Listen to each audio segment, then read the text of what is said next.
तो उन्होंने उनके जो बीजेपी के लीड बोले, उन्होंने ऐसा कहा कि जो सेंसस 2011 में हुआ था वो हमारी सरकार, जब यूपीए की सरकार थी तो वो डेटा दिया नहीं, लेकिन अब वो डेटा देंगे, वो एम्पेरिकल डेटा, ऐसे बीजेपी के लीड स्पीकर ने कहा. So I thank the honourable minister and the BJP for sharing this data which is very very critical for us. So I would like you to reconfirm it because आपके खिलाफ हमारे राज्य का एक बड़ा case चल रहा है, तो आपके भी पैसे बचेंगे, मेरे सरकार के भी बचेंगे. कोविड में काफ़ी खर्चा हो गया दोनों सरकारों का.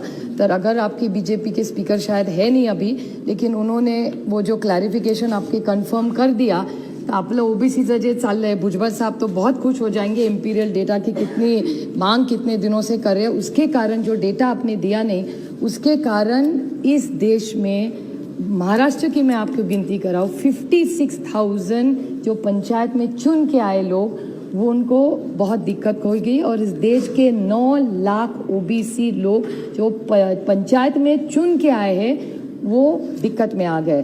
तो अगर आप जो डेटा हम लोग मांग रहे थे, तो आपकी स्पीकर जो हमारी महिला यूपी से बोल रही थी, उन्होंने क्लैरिफिकेशन दे दिया है, लेकिन भूपेंद्र जी के भाषण में वो नहीं आया.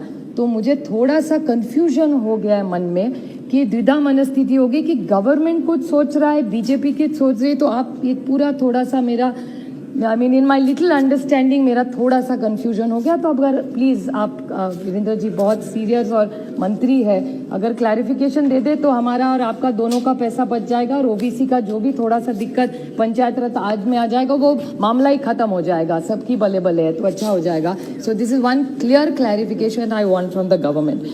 सेकंड, जो सबने कहा वह मैं रिपीट नहीं करूंगी. आप सबको पता है कि महाराष्ट्र की सरकार, हमारे मुख्यमंत्री माननीय उद्धव जी, अजीत पवार जी और अशोक चौहान जी माननीय प्रधानमंत्री जी को मिले थे, और उन्होंने ये कॉन्स्टिट्यूशन अमेंडमेंट का रिक्वेस्ट किया था. आपने वो मान लिया, उसके लिए आपकी सबकी और माननीय प्रधानमंत्री जी के मैं आभारी हूँ. और 50% का जो दिक्कत है वो हम सबको पता है, इंदिरा साहनी जजमेंट वाली, तो आप उसमें भी अगर जल्द से जल्द कुछ निर्णय ले लिया और हमारे साथ, हमारे राज्य के साथ अगर खड़े रहे, तो ये मामला जल्द से जल्द खत्म होगा. ये मेरी रिक्वेस्ट माननीय प्रधानमंत्री जी से रहेगी. अब काफ़ी क्लैरिफिकेशंस इस सरकार से है. भूपेंद्र जी ने जो 3-4 चीज़ें बोली, टू बैड वो नहीं है, तो आमने सामने उनका क्लैरिफिकेशन हो जाता. बहुत अच्छा बोले.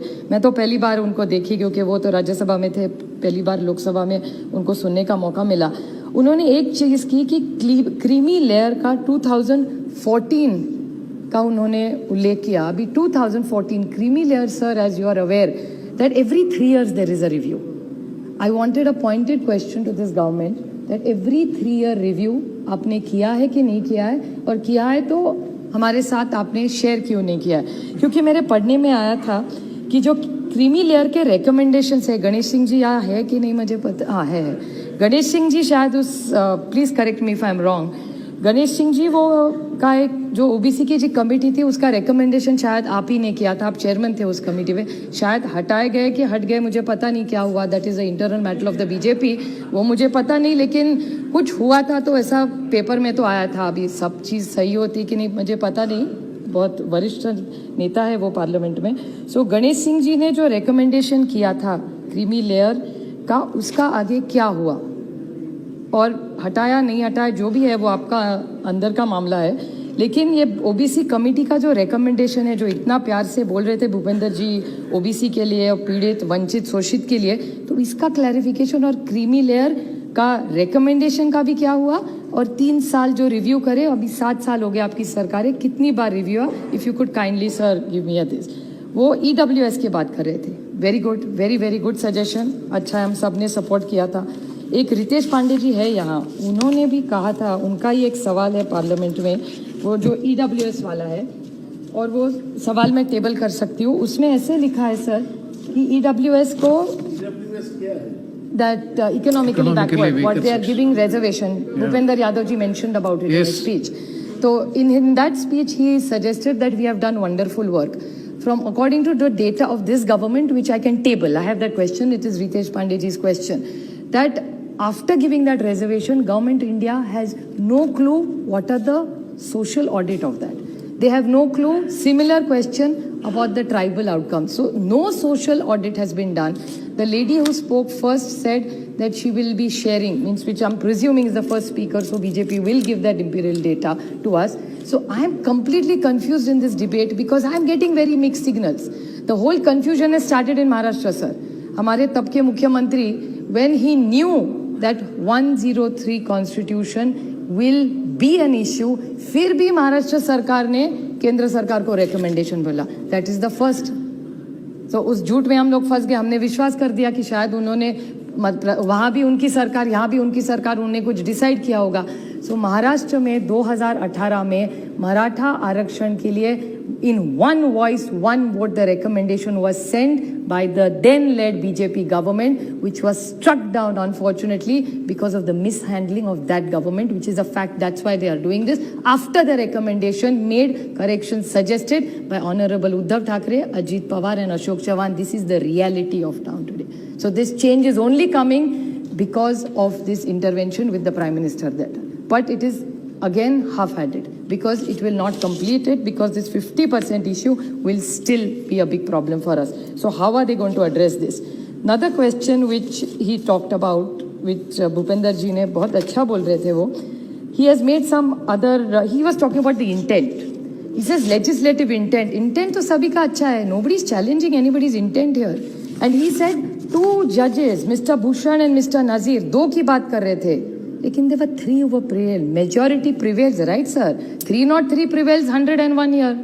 So हम भी करे, no? The way he was defending his government by saying 2 judges supported us, 2 judges. अरे 2 किए लेकिन 3 तो खिलाफ बोले ना.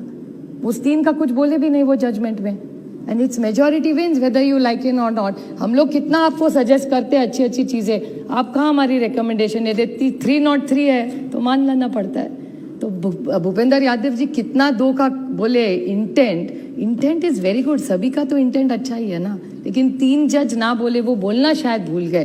Then majority wins unfortunately in a democracy. So I think that is something which government needs to introspect and clarify. Now Dhangar और आदिवासियों के बारे में again there is a conflict in this government. OBC का तो किया ही किया. That mess they have created. After creating that mess, same thing they have done with Dhangar. Sir, इन धनगर एंड आदिवासी जो बोल रहे थे राउत जी, वो भी बात सही है. मुझे अभी भी इलेक्शन में याद है, मेरे निर्वाचन क्षेत्र में आए थे वो 6 मंत्री आए थे पिछले साल, उसके पहले भी आए थे. और उसके बाद वो जो ग्रस्त 2014 में आए थे, उन्होंने भाषण किया था और कहा था कि हमारी सरकार आएगी, पहले कैबिनेट में धनगर समाज को हम आरक्षण दे देंगे. और हमारी बहन है कि नहीं यहाँ में थी, नंदुरबार की, जो बीजेपी से अभी चुन के आई है, तभी एनसीपी में थी, उन्होंने उसका विरोध किया था. So this is again little confusion. See, I am so confused with this U-turn sarkar. So I am really is under utter confusion. I am very confused, sir, because in their own party there are 2 views. Their chief minister is saying, who was the then chief minister, that in first cabinet Dhangar को आरक्षण दे देंगे. उसके साथ हर हफ्ते एक cabinet होती है, 5 साल का आप ही हिसाब करते. मेरे तो इतना गणित नहीं आता. सो हर साल में एक कैबिनेट, हर हफ्ते में 5 साल उनकी सरकार चली, एक कैबिनेट भी धनगर आरक्षण नहीं हुआ. और उनकी सरकार की ही एक महिला सांसद है, बहुत अच्छी है, सुशिक्षित है, और उन्होंने कहा कि आदिवासी. सो आदिवासी और हम लोग, जो राउत जी ने कहा वो बात सही है, हम दूसरे का कुछ नहीं चाहते. हर एक का हक है. तो अगर आदिवासी का लेके ना धनगर का देना चाहते हैं, ना धनगर और ओबीसी का लेके मराठा, हम कुछ नहीं ऐसे करना चाहते. हर एक का हक देना माई बाप सरकार की जिम्मेदारी है, इसीलिए तो माई बाप सरकार कहते हैं. तो मेरी इतनी रिक्वेस्ट इस सरकार को है कि 2 पॉइंटेड क्वेश्चंस, कि इंपिरिकल डेटा जो आप ही के सांसद ने कहा है कि वो दे देंगे, तो आप कब दे देंगे? नहीं तो हमारे भुजबल साहब बहुत खुश हो जाएंगे, बहुत दिन से रुके हुए हैं सरकार. और माननीय हमारे मुख्यमंत्री जी ने 1 अगस्त को माननीय प्रधानमंत्री जी को भी खत लिखा है कि ये डेटा दे दीजिए, हमारी पूरी ओबीसी का जो रिजर्वेशन है वो दिक्कत में आ गया है. तो वो एक खत, उसका जवाब आप दीजिए. दूसरा, ये जो केस हम हारे हैं उसके लिए आप हमारे साथ खड़े रहिए. और जो भी है पाटीदार है, हरियाणा में होंगे, महाराष्ट्र में होंगे, बहुत सारे लोगों को जो रिजर्वेशन की जो मांग है, सबसे ज़्यादा अच्छे इस देश में कभी आंदोलन हुआ है वो महाराष्ट्र में हुआ है. एक कचरा भी नहीं वहाँ पड़ता था, सबने देखा है वो मराठा समाज के जो आंदोलन चले. बहुत अच्छे करे और किसी नेता के भाषण नहीं थे, कोई पॉलिटिकल नहीं था, हर इनके भी पार्टी के लोग उसमें जाते थे, पीछे खड़े रहते थे. It was not a political movement, it was a social movement for the right, for the cause of what they needed. This is not about me because I happen to be in one of those communities. This is not for my child or my brother Ajit Pawar's child. This is for every child who deserves it, and the last mile word that he was using. Thank you. This last mile which this government is so pained for, I would request this last mile efforts that this government is going कि ये आरक्षण में महाराष्ट्र सरकार को ये 50% gap में मदद करे, और इतनी लास्ट माइल की इनको चिंता है तो और दो चीज़ भी मांग लूँ, इतने दिन में बोलने का समय नहीं मिला, कि जो पेट्रोल डीजल के प्राइस बढ़ गए वो लास्ट माइल के लिए वो भी थोड़े से कम दीजिए, थोड़ी महंगाई कम हो जाएगी. लास्ट माइल की बात आप ही करते हैं.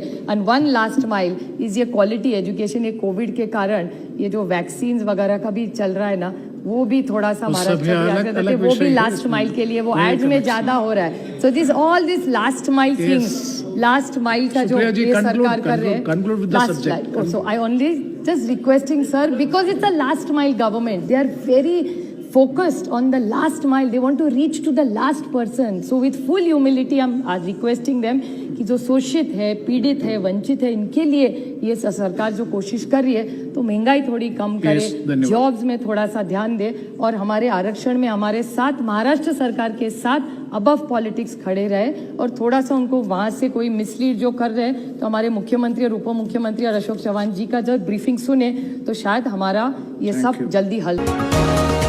तुम्ही पाहत आहात विस्टा न्यूज मराठी.